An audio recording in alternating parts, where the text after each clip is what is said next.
حشر میں سید وہ تم سے بھی کہیں گے دیکھنا۔ انہوں نے ایک لکھا ہے کہ کال پر فاتحہ دینے کے بارے میں ایک سوال ہے، شاید سوال پورا لکھا ہوا نہیں ہے کہ کال پر امام نے فاتحہ دی یا یہ کال پر امام سے فاتحہ کروانا چاہتے ہیں، لیکن کال پر فاتحہ ہو جائے گی نہیں ہو جائے گی، اس کی بہت ساری صورتیں ہو سکتی ہیں۔ ایک تو یہ ہو سکتا ہے کہ کال پر فاتحہ کا ایک طریقہ یہ بھی ہو سکتا ہے کہ گھر میں کسی نے سارا معاملات جو ہے نا پکا کے غریبوں کو کھلا دیے اور اس نے امام صاحب کو فون کر کے بول دیا کہ آپ میرے فلاں مرحوم کے نام سے ایصال ثواب کر دیجئے، اور یا ان کو بتا دیا کہ فلاں دن کی وفات کا دن ہے، آپ جو ہے نا برسی کے طور پر ان کا ایصال ثواب کروا دیجئے، اور امام صاحب باہر مسجد میں گھر پہ آ کے فاتحہ نہیں دے سکتے، تو ایسی صورت پہ اگر فون کال پہ ان کو کہہ دیا گیا کہ بھئی آپ خود ہی فاتحہ کر دیں، اور یہاں بچوں کو کھانا وغیرہ تقسیم کر دیا گیا، غریبوں کو کھانا کھلا دیا گیا یا مدرسے کے بچوں کو کھانا کھلا دیا گیا مرحوم کے ایصال ثواب کے لیے، اور وہاں امام سے کہہ دیا گیا کہ آپ ایصال ثواب کر دو، اور امام اپنے پاس سے جو صورتیں ان کو یاد ہوں ایصال ثواب کر دیں، تو ایک فاتحہ کا طریقہ یہ ہے کہ وہ ہو جائے گا۔ دوسری بات یہ ہے کہ اگر کوئی لائیو کال پہ لینا چاہے کہ بھئی امام صاحب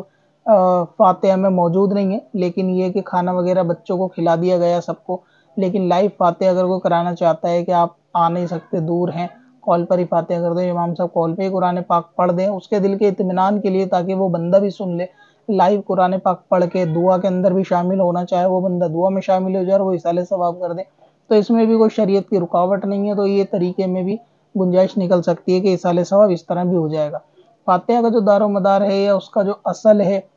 یا اس سے جو مقصود ہے وہ مرحوم کا ایصال ثواب ہی ہوتا ہے، اور وہ ایصال ثواب کسی کو فون پہ کہہ دینا کہ بھئی آپ کر دو، وہ کچھ صورتیں پڑھ کے اس کو بخش دے، درود پاک پڑھ کے بخش دے، وہ طریقہ ہو جائے گا۔ دوسرا ہے کہ بندہ خود بولے کہ جی آپ فاتحہ کر دو، میں کال پر ہی ہوں، اور امام صاحب اس کے دلجوئی کے لیے لائیو ہی خود پڑھ دیں، اسی وقت پڑھنے کی گنجائش ہو، پڑھنے کی شرائطیں پائی جاتی ہوں، تو امام صاحب خود پڑھ دیں، ایصال ثواب کر دیں، دعا کرا دے، وہ بندہ فون پہ دعا بھی سن سکتا ہے دل کے اطمینان کے لیے، تو وہ طریقہ بھی ٹھیک ہے، اس طرح بھی نیاز فاتحہ ہو جائے گی۔ اب رہا یہ کہ فون کو ہینڈ فری کر کے کھانا وغیرہ آگے رکھ کے وہاں فون رکھ دیا جائے اور امام صاحب جو ہے نا فاتحہ پڑھیں، تو اس کی کوئی خاص ضرورت نہیں ہے، بظاہر بھی یہ کوئی اچھا فعل نہیں لگ رہا ہے، اسے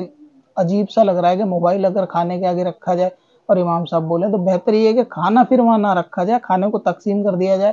اور کھلا دیا جائے، اور دعا میں شامل ہونے کے لیے بندہ لائیو کال پہ امام صاحب کے ساتھ ہینڈ فری کر کے دعا اپنے گھر میں بیٹھ گئے، امام صاحب وہاں قرآن پڑھ کے بخش دیں اور یہ دعا میں شامل ہو جائے امام صاحب کے ساتھ جو دعا کرائیں، یہ طریقہ ٹھیک ہے۔ یا پھر کھانا بٹوا کے ان سے امام صاحب سے کہہ دیں کہ آپ خود ایصال ثواب کر دو مرحوم کے لیے، تو یہ بھی کال پہ فاتحہ ہو سکتی ہیں۔ تو یہ دو تین صورتیں کال پہ فاتحہ کی بنتی ہیں، باقی آپ کی کیا صورت ہے، کیا سوال ہے، اگر اس میں حل نہیں ہوا ہو تو آپ دوبارہ سے ای میل کر کے پوچھیں گے تو انشاءاللہ پھر سے ویڈیو بنا دی جائے گی۔ چل تجھے بھی بخشوا دوں، تیری باری آ گئی۔